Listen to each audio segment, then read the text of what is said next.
The notification chimed just as I pulled into the Texaco station outside Portland. 3 tours in Afghanistan, 8 months of counting down days until I could hold my family again, and my wife Elise chose a gas station bathroom to end our marriage. Don't bother coming home. Locks are changed. Kids don't want you, it's over. E. I stared at the screen until the words blurred. 8 years of marriage, 2 beautiful kids, and she couldn't even call. Just 22 words to detonate my life. My hands shook as I typed back, "As you wish." The drive to our house in Millfield took 40 minutes. I dreamed about turning into that driveway, seeing Max and Lila burst through the front door, feeling Elise's arms around me. Instead, I parked 3 houses down and studied the scene like I was surveilling an enemy compound. 2 cars sat in our driveway, Elise's silver Honda and a black Audi I'd never seen before. Through the living room window, I could see movement. 2 figures on our couch, wine glasses catching the lamplight. 8 months dodging IEDs, I muttered to myself. And here I am, outflanked by some guy with better hair and a German car. The man was tall, maybe late 30s, with the kind of gym-sculpted physique that screamed weekend warrior. He had his arm around my wife, and she was laughing at something he'd said, the same laugh she used to say for me. I pulled out my phone and called my lawyer, Jim Brennan. "Matt? Jesus, I thought you weren't back until next week." "Change of plans, Jim. It's go time." 24 hours later, my phone exploded with missed calls. 19 from Elise, 6 from a number I didn't recognize, and 3 from Jim, each more frantic than the last. I was sitting in Murphy's bar downtown nursing a beer and watching the local news when I finally answered Jim's call. "Matt, where the hell are you? Elise's lawyer's been calling all morning, screaming about emergency injunctions and..." "Slow down, Jim. What's got everyone's panties in a twist? You froze all the joint accounts. You filed for emergency custody. You put a lien on the house. Her lawyer says you have no legal right to..." "Actually, I do." I took a long sip of beer. "Turns out, when your spouse commits adultery and abandons the marital home, the wronged party has certain protections under Maine law. Funny how that works." Jim was quiet for a moment. "Matt, what exactly did you see last night?" "Enough." The next morning, I sat in Jim's office reviewing the paperwork. Emergency divorce filing, asset freeze, temporary custody order, pending investigation of abandonment and adultery. It was all perfectly legal, if a bit aggressive. "The judge will want evidence," Jim warned. "Photos, witnesses, something concrete." "I'll get it." My first stop was Wyatt's garage. Wyatt Martinez had been my squad leader in Afghanistan, and when he got out 2 years ago, he'd opened a small auto repair shop in Millfield. He was under the hood of a Ford pickup when I walked in. Well, I'll be damned. He straightened up, wiping his hands on a greasy rag. "Matt Harlan, back from the sandbox. How's civilian life treating you?" "About as well as you'd expect." "I need a favor, Wyatt." "Name it." I handed him a piece of paper with a license plate number. "Black Audi A4. I need to know everything about the owner. Background, finances, parking tickets, everything." Wyatt glanced at the paper and grinned. "This wouldn't have anything to do with why you look like someone stole your dog, would it?" "Something like that." "Give me 48 hours. My second stop was Mrs. Gage, our 73-year-old neighbor who spent most of her day watching the street from her front porch. She'd been there when Elise and I bought the house 6 years ago, and nothing happened on Maple Street without her knowledge. "Matthew!" She stood up from her porch swing, arms wide. "Welcome home, dear. How was your deployment?" "Educational, Mrs. Gage. Listen, I need to ask you about some visitors at my house while I was gone." Her expression shifted, becoming guarded. "Oh, Matthew, I was hoping you wouldn't have to find out this way." "How long?" "The car started showing up about 3 months ago. Weekends at first, then more often. I'm so sorry, dear." "Did you see him?" "Tall fellow, drives too fast down our street. He was there yesterday when you came by. I saw you park down the block."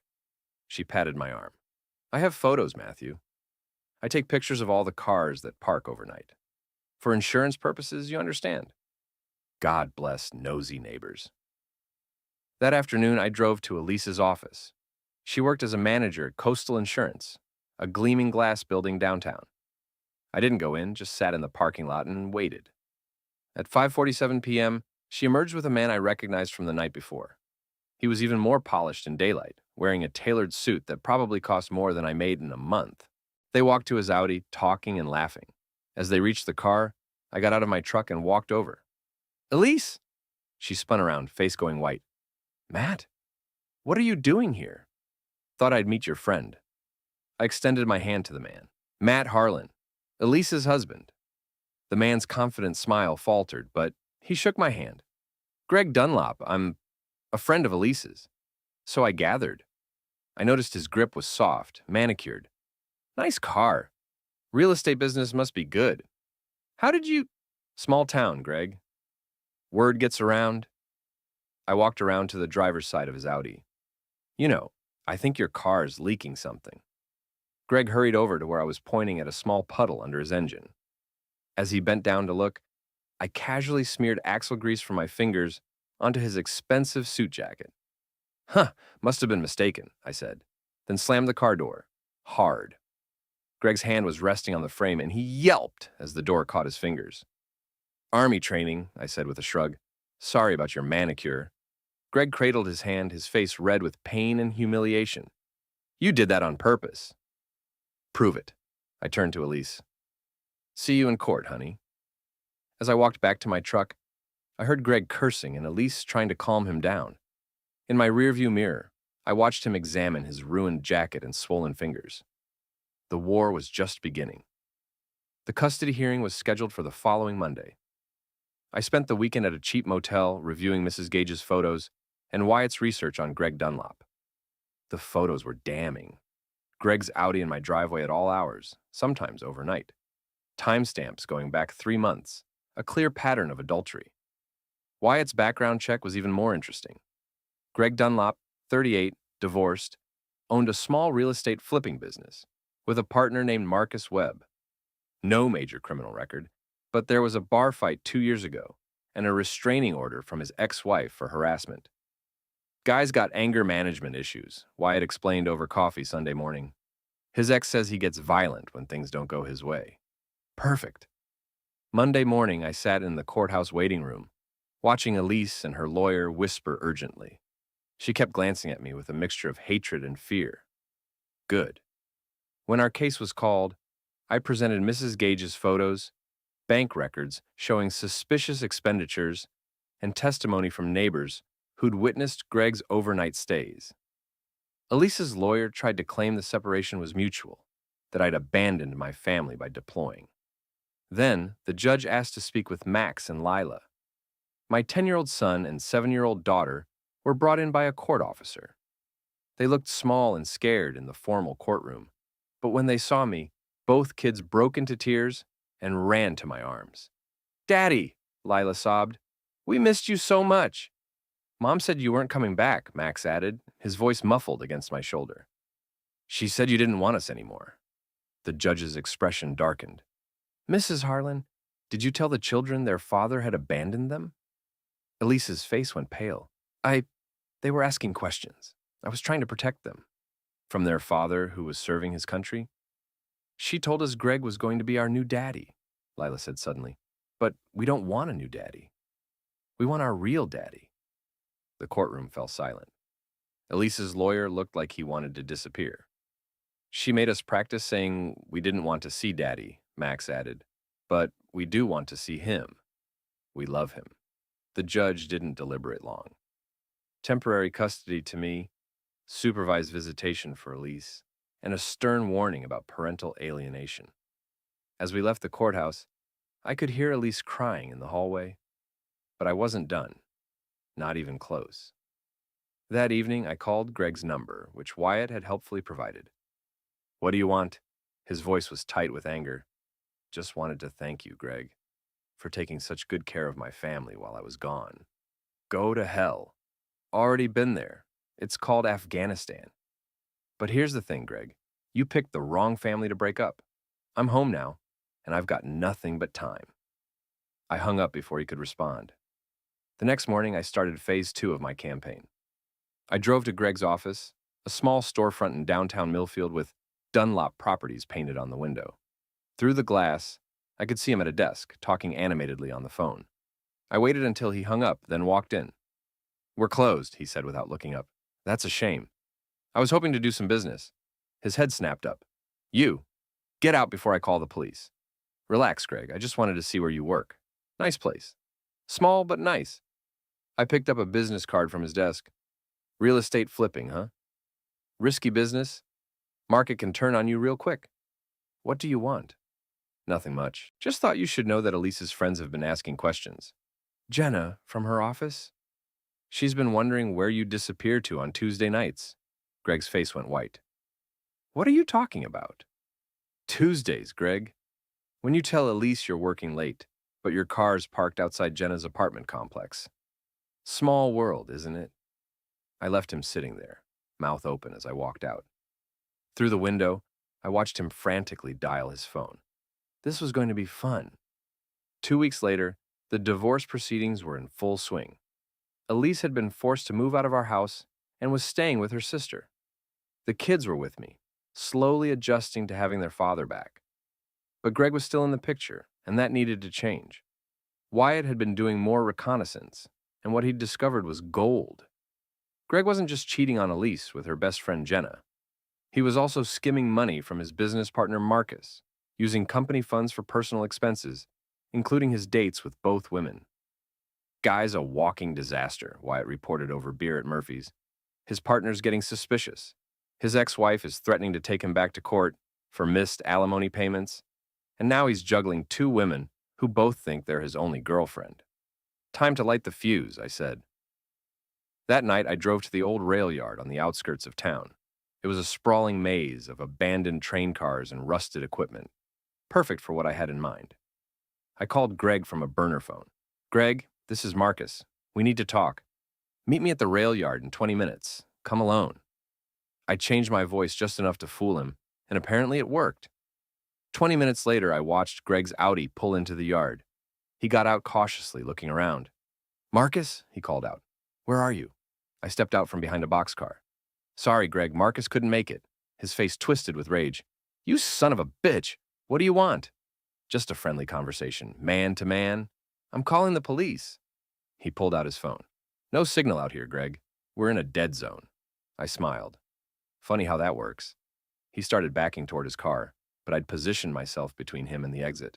"Look, Matt, I know you're upset, but—" "Upset?" I laughed. "Greg, I'm not upset. I'm grateful. You showed me exactly what kind of woman I married. That's valuable information. Then why are we here? Because you're still in my life. Still seeing my wife, still confusing my kids, still pretending to be something you're not." I started walking toward him slowly. "That needs to stop." Greg turned and ran. I'd been hoping he would. The rail yard was a maze, but I knew every inch of it from my reconnaissance. Greg crashed through the underbrush, stumbling over railroad ties, his expensive shoes slipping on the gravel. I followed at a leisurely pace, letting him exhaust himself. When he finally stopped, gasping for breath behind an overturned freight car, I was already there, waiting for him. "Cardio's important, Greg. You should work on that. Stay away from me." He picked up a piece of rusted metal, wielding it like a weapon.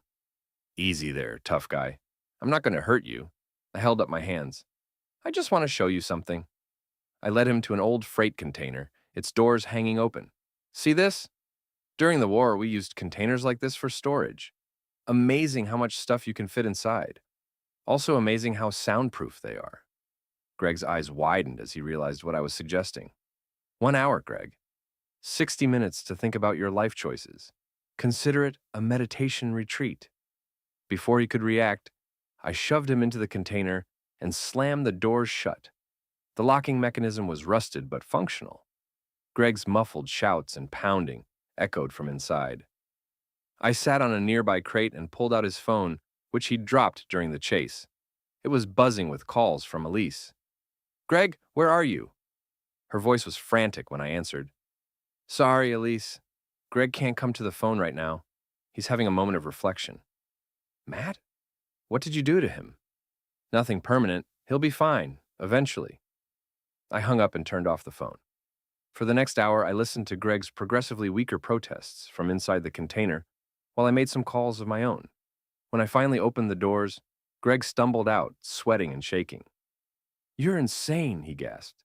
"Maybe, but I'm your problem now, Greg. Every day for as long as you stay in my family's life." I handed him his phone. Elise called, 17 times.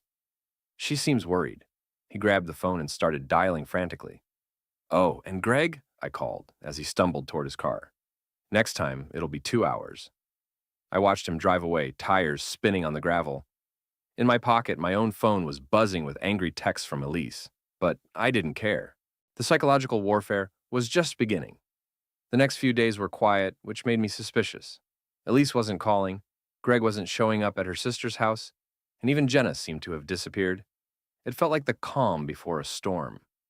Then Wyatt called with news. "Your boy Greg's been busy," he said. "He filed a police report, claiming you kidnapped him." "Interesting. What did the cops say?" "Not much they can do. No witnesses, no evidence, and technically you didn't hurt him. Plus, his story keeps changing. First, he said you attacked him. Then he said you locked him up. Then he claimed you threatened to kill him. Sounds like someone's having credibility issues." Gets better. His business partner, Marcus, found out about the missing money. They had a screaming match in their office yesterday. Half the downtown heard it. This was perfect. Greg was unraveling, and I hadn't even played my best cards yet. That afternoon, I drove to Coastal Insurance and waited for Elise to get off work. She emerged alone, looking tired and defeated. When she saw me, her shoulders sagged. "What do you want, Matt?" "Just checking on my wife." "You look stressed." "I'm not your wife anymore. Paperwork says otherwise. We're still married until the judge signs the final decree." I leaned against her car. "How's Greg handling the pressure?" "I don't know what you mean." "Sure you do. The police report, the business troubles, the questions about where he spends his Tuesday nights." I watched her face carefully. "You didn't know about Tuesdays, did you?" She tried to hide her reaction, but I caught the flash of uncertainty in her eyes. "Greg wouldn't cheat on me." "Like you wouldn't cheat on me?" That hit home. She fumbled with her car keys, hands shaking. "Leave us alone, Matt, please." "Can't do that, Elise. See, you made this personal when you turned my kids against me, when you told them I didn't want them anymore." My voice hardened. That was a mistake. I walked away, leaving her standing by her car. In my rearview mirror, I saw her making a frantic phone call. Phase 3 was about to begin. That evening, I put the kids to bed and made some preparations. I'd been saving the best intelligence for last, and now it was time to deploy it. Using an anonymous email account, I sent a package of information to 3 people: Marcus Webb, Greg's business partner, Elise's sister Sarah, where Elise was staying, and Jenna, Elise's best friend and Greg's Tuesday night entertainment. The package contained photos of Greg with both women, bank records showing his embezzlement, and copies of text messages between Greg and Jenna that Wyatt had obtained through some creative hacking. Then I sat back and waited for the fireworks. I didn't have to wait long. The next morning, my phone rang at 6:47 a.m. It was Elise, sobbing hysterically. "How could you do this to me?" "Do what exactly?" "You know what? Sarah threw me out. She said I was a fool and a homewrecker, and she never wanted to see me again." "That's unfortunate. Where are you staying now?" "That's not your problem." "Actually, it is. The kids need to know where their mother is for visitation purposes." She was quiet for a moment, then, "I'm at Greg's. How's that working out?" Another pause. We're working through some issues." "I bet you are." The truth was, Greg's world was collapsing faster than I'd expected. Marcus had frozen their business accounts and was threatening criminal charges. Jenna had confronted Elise at her office, leading to a screaming match that got both of them suspended pending an HR investigation. And Greg's ex-wife had filed a motion to garnish his wages for unpaid alimony. But I wasn't done yet. That afternoon, I drove to Greg's apartment complex with a special delivery. It was a large box, wrapped in brown paper, addressed to Greg Dunlop. Inside was every piece of evidence I'd collected about his various frauds and affairs, along with a note, "Thought you should know what people are saying about you." A concerned friend. I left it at his door and called his number. There's a package for you outside your apartment, Greg. Might want to grab it before someone else does. What kind of package? The kind that explains why Jenna's been asking so many questions about your Tuesday night meetings.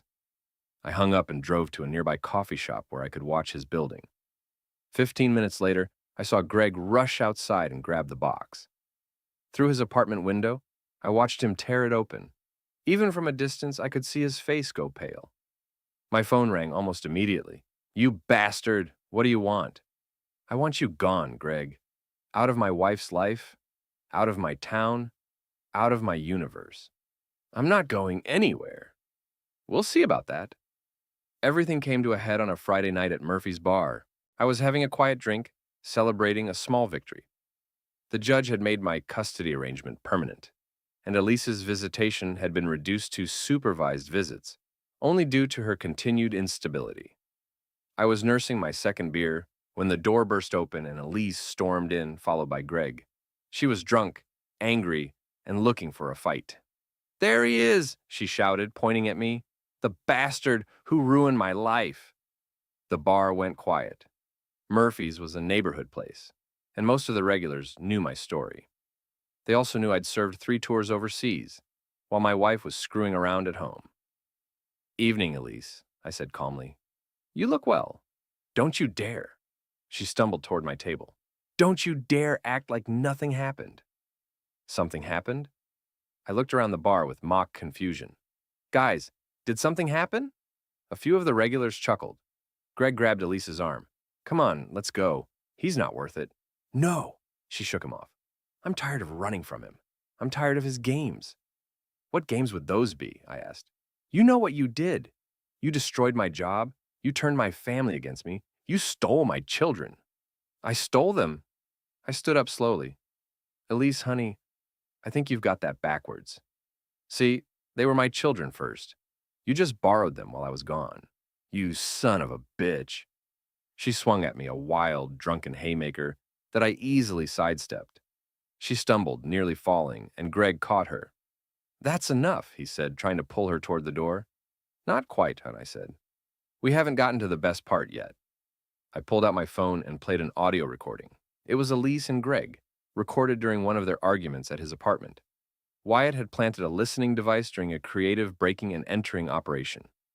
Elise's voice filled the bar. We need to get rid of him somehow. Maybe we can say he threatened us, get a restraining order. Greg's voice. I already filed a police report. Said he kidnapped me. Elise. That's not enough. We need something bigger. What if we said he hit you or me? Greg. Would you testify to that? Elise. If it gets him out of our lives, yes. The bar was dead silent. Everyone was staring at Elise and Greg, who had gone white as sheets. Conspiracy to file a false police report, I said conversationally. That's a felony in Maine, perjury too. That's not, we didn't, Elise stammered. Oh, but you did. And now everyone knows exactly what kind of people you are. Greg made a move toward me, his face twisted with rage. You recorded us illegally. That's inadmissible. In court, maybe. But we're not in court, are we, Greg? I smiled. We're in the court of public opinion, and the jury's already reached a verdict. I looked around the bar. Every face was hard, disgusted. These were working people, veterans, folks who understood loyalty and honor. They'd just heard my wife and her boyfriend plotting to frame me for crimes I didn't commit. Get out, said Tommy, the bartender. Both of you. You're not welcome here. This is a public establishment, Elise protested. Not for you, said another patron, standing up. We don't serve liars and cheaters. More people stood up. The entire bar was on their feet, glaring at Elise and Greg with undisguised contempt. Out, Tommy repeated. Now! Greg grabbed Elise's arm and started pulling her toward the door. She was crying now, mascara running down her cheeks. This isn't over, she screamed at me. Yeah, I said quietly. It is. As they reached the door, Wyatt appeared from nowhere and stuck his foot out. Greg, dragging the stumbling Elise, didn't see it coming. He tripped spectacularly, both of them crashing into the doorframe before tumbling out onto the sidewalk. The bar erupted in laughter and applause. Through the window, I watched them pick themselves up off the pavement. Greg's expensive shirt was torn, and Elise had lost a shoe. They limped to his car, battered and humiliated. "Drinks are on me," I announced to the bar. As Greg's Audi pulled away, I saw something that made me smile. Spray painted across the rear window in bright red letters was "Homewrecker" and "Traitor." I'd have to thank whoever did that. The final act played out over the next 2 weeks. Greg's business collapsed when Marcus pressed charges for embezzlement. The local newspaper ran a story about the fraud, complete with Greg's mugshot. Elise lost her job when the insurance company decided they couldn't employ someone who'd been caught on tape planning to file false police reports. Greg's ex-wife successfully garnished his wages, and his landlord evicted him for unpaid rent. He tried to move in with Jenna, but she'd already found a new boyfriend and wanted nothing to do with him. Elise, meanwhile, was staying in a cheap motel by the river, surviving on unemployment benefits and whatever charity she could find. Her family had disowned her after learning about her affair and her plot against me. Her former friends crossed the street to avoid her. I could have left it at that. They were both ruined, broken, living proof that actions have consequences. But they'd made one final mistake. They'd tried to take my children. The attempt happened on a Tuesday afternoon. I was at work when the school called to say that Elise had tried to pick up Max and Lila, claiming there was a family emergency.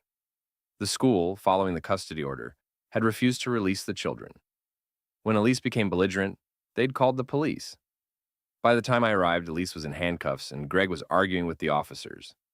My kids were in the principal's office, scared and crying. "Daddy!" Lila ran into my arms.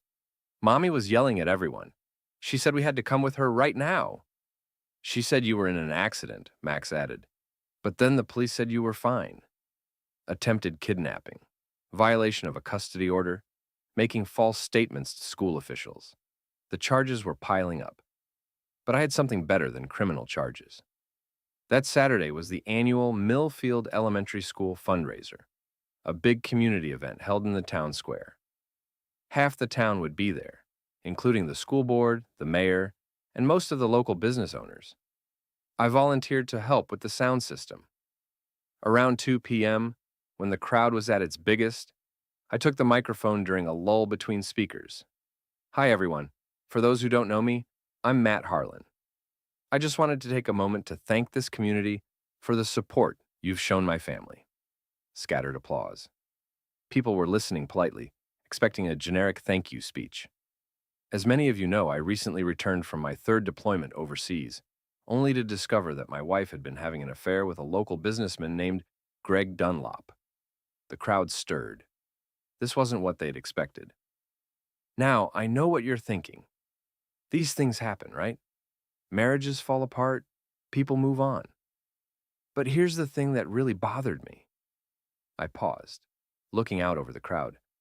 I could see Elise at the edge of the square, her face white with horror. Greg was trying to pull her away, but she seemed frozen. While I was overseas, risking my life for this country, my wife told my children that I didn't love them anymore, that I wasn't coming back, that another man was going to replace me as their father. Angry murmurs rippled through the crowd. She tried to poison my own children against me. And when that didn't work, when the courts gave me custody, because she'd abandoned her family for her boyfriend, she and Greg here decided to frame me for crimes I didn't commit. I played the audio recording again, the same one I'd used at Murphy's bar. But this time, it was broadcast through the school's PA system to hundreds of people. The crowd's reaction was immediate and visceral. Boos, shouts of anger, people pointing at Elise and Greg with disgust. "But here's what really gets me," I continued when the noise died down. "Last week, they tried to kidnap my children from school. Told the teachers there was a family emergency, tried to take my kids away from the only stable home they've known." The crowd was getting ugly now. Someone threw a drink cup in Greg's direction. Others were shouting for them to leave town. So, I just wanted everyone to know exactly what kind of people they are. The kind who betray their families, lie to children, and plot against innocent people. The kind this community doesn't need. I handed the microphone back to the principal and walked off the stage. Behind me, I could hear the crowd's anger growing louder. Through the chaos, I saw Elise and Greg trying to escape to his car, but the crowd had surrounded them, shouting and jeering. Someone had thrown a soda on Greg's shirt. Another person was taking pictures with their phone. They finally broke free and ran to the parking lot, the crowd following them like an angry mob. I watched from a distance as Greg's battered Audi, now decorated with more graffiti, limped out of the parking lot with a flat tire someone had given it. As they drove away, a cheer went up from the crowd. "Daddy?" Lila tugged on my shirt. "Are the bad people gone now?" I picked her up and held her close. "Yeah, sweetheart. They're gone." And they were. By Monday morning, Greg had left town, owing money to half the businesses in Millfield, and facing criminal charges he couldn't afford to fight. Elise followed him a day later, driven out by the social ostracism and unable to find work or housing. I heard later that they'd split up before reaching the state line. Greg headed south, Elise went west. Neither one ever came back. I stood on my front porch that Tuesday evening, watching my kids play in the yard while Mrs. Gage waved from her porch swing. The house was mine, the children were safe, and the people who'd tried to destroy my family were gone forever. Some wars you win by surviving. Others you win by fighting back. This one, I'd won by being smarter, more patient, and more ruthless than my enemies. They'd underestimated the soldier they were fighting, and they'd paid the price. I thought about the last 8 months, the careful planning, the psychological warfare, the systematic destruction of two people who thought they could destroy me. It had been beautiful.